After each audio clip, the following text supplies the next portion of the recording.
जय श्री कृष्णा दोस्तों, मेरे YouTube चैनल पे आप सभी का हार्दिक स्वागत अभिनंदन है।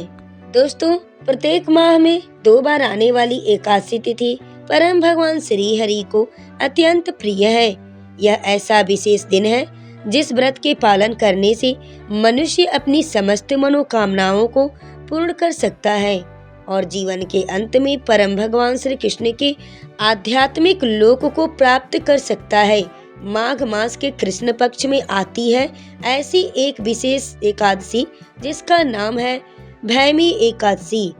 इस एकादशी को हम जया एकादशी के नाम से भी जानते हैं और इस बार यह एकादशी आ रही है 8 फरवरी 2025 शनिवार के दिन।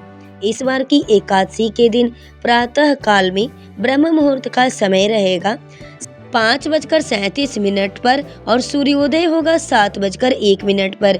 इस एकादशी व्रत का पारण करने का समय रहेगा अगले दिन यानी 9 फरवरी 2025 रविवार के दिन सुबह 7:01 से लेकर 10:52 के बीच में।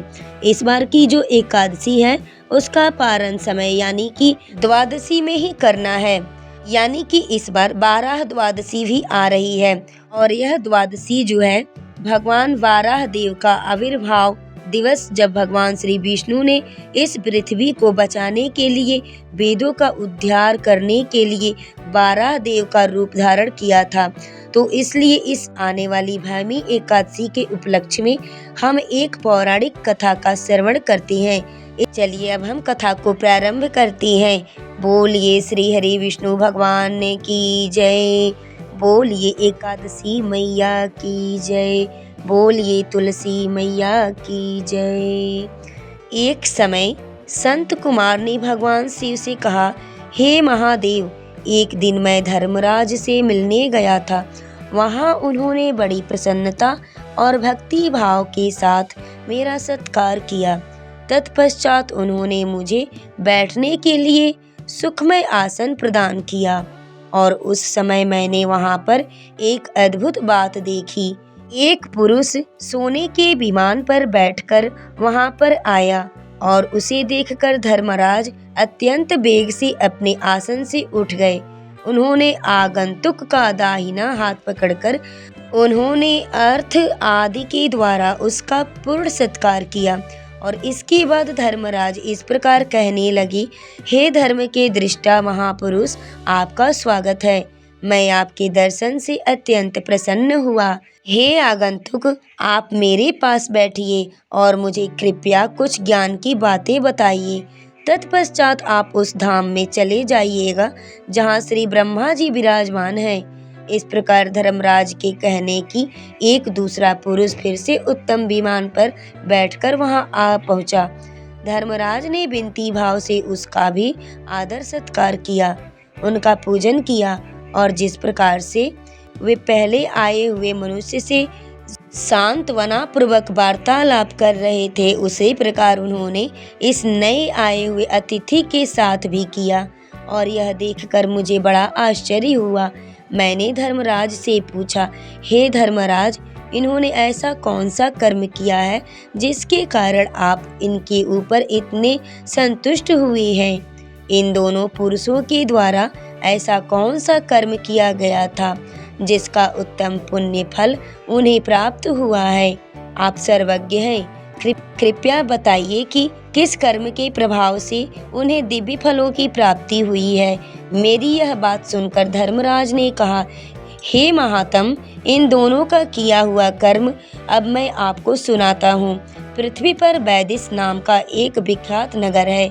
वहाँ धरापाल नाम के एक प्रसिद्ध राजा हो गए। उन्होंने भगवान विष्णु का मंदिर बनवाया और उसमें अर्ज विग्रह की स्थापना करवाई। उस नगर में जितने भी लोग रहते थे उन सबको उन्होंने भगवान का दर्शन करने के लिए आदेश दिया।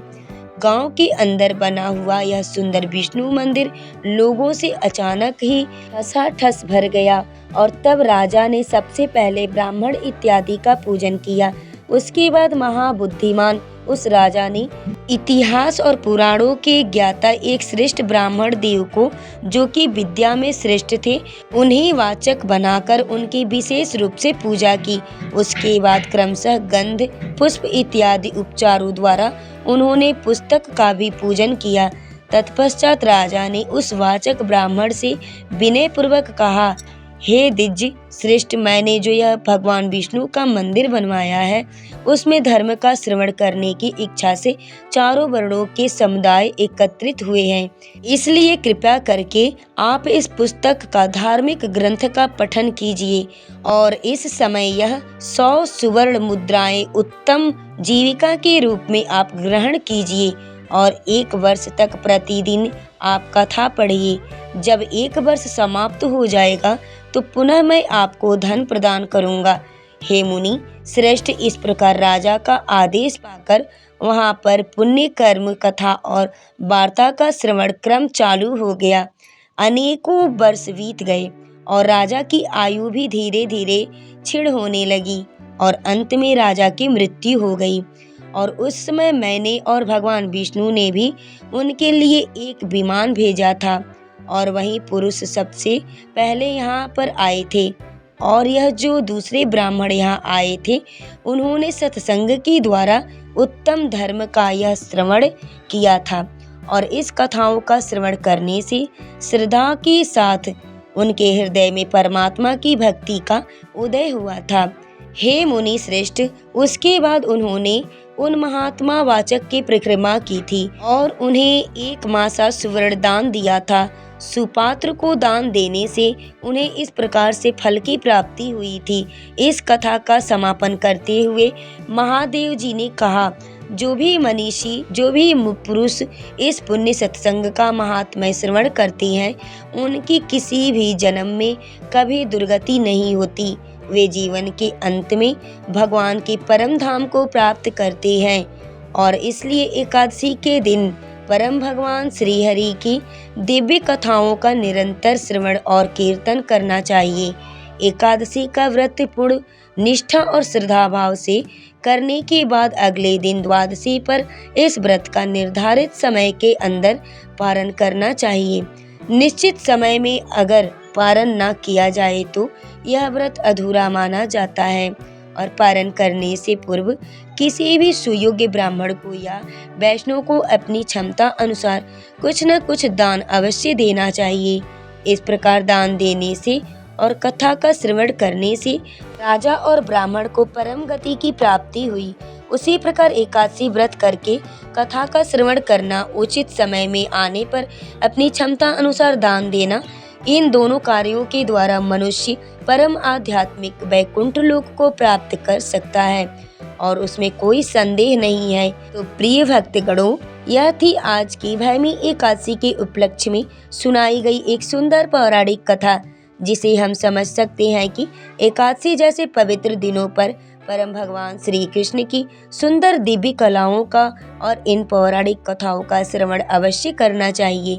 इससे हमारी मानसिक चेतना शुद्ध बनती है और हमारा मन तथा ध्यान अधिक से अधिक परम भगवान श्री कृष्ण जी के चरण कमलों में लगा रहता है। प्रिय भक्तगणों, अगर आपको हमारी यह वीडियो कथा, आपको कहानी एकादशी की अच्छी लगी हो तो मेरे चैनल को आप सब्सक्राइब कर लीजिएगा, वीडियो को लाइक करिएगा, शेयर करिएगा, कमेंट्स बॉक्स में जय श्री हरि विष्णु, जय एकादशी माता जरूर लिखिएगा। प्रिय भक्तगणों, एकादशी के दिन व्रत पालन करने वाले मनुष्य को हर प्रकार से अपने आप को स्वच्छ रखना चाहिए।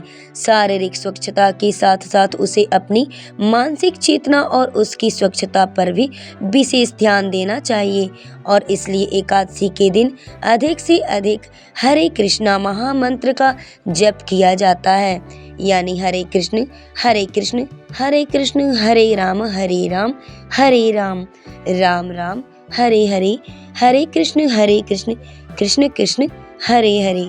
इस महामंत्र के जप द्वारा मनुष्य अपनी बुद्धि और चेतना को शुद्ध कर सकता है। एकादशी के दिन उपवास का पालन करना चाहिए। उपवास के 2 अर्थ हैं, उप यानी नजदीक और वास यानी रहना। उपवास का एक अर्थ है पूर्ण दिन के लिए भगवान के नजदीक रहना, यानी अधिक से अधिक उनके दिव्य हरे कृष्ण महामंत्र के जप का जाप करना, उनकी कथाओं का श्रवण और कीर्तन करना, उनकी दिव्य लीलाओं के स्मरण में अपनी चेतना को केंद्रित रखना। और दूसरा, उपवास का अर्थ है किसी भी प्रकार के अन्न भोजन का स्वीकार ना करना। एकादशी के दिन गेहूं, चावल, दाल इत्यादि अन्न का सेवन कदापि नहीं करना चाहिए। अगर आवश्यकता लगती है तो आप फल फूल, दूध, कंदमूल या फिर एकादशी प्रसाद ले सकते हैं, लेकिन एकादशी के दिन अन्न हमेशा वर्जित माना गया है। इस प्रकार से पूरे दिन भगवान कृष्ण से भावना लगाते हुए भावित होकर एकादशी व्रत का पालन करने से मनुष्य उसके संपूर्ण फल का भागी बन जाता है और विशेषकर परम भगवान श्री कृष्ण की शुद्ध भक्ति प्राप्त कर सकता है। प्रिय भक्तगणों, अगर आपको हमारी यह कथा कहानी आपको अच्छी लगी हो तो वीडियो को अपने परिवारजनों में शेयर जरूर कीजिएगा और बेल नोटिफिकेशन की घंटी को जरूर दबा लीजिएगा, ताकि हमारी आने वाली हर एक महत्वपूर्ण वीडियो आप तक बिल्कुल आसानी से पहुंच सके। तो दोस्तों, वीडियो में लास्ट तक मेरे साथ बने रहने के लिए आप सभी को मेरी तरफ से दिल से बहुत बहुत धन्यवाद।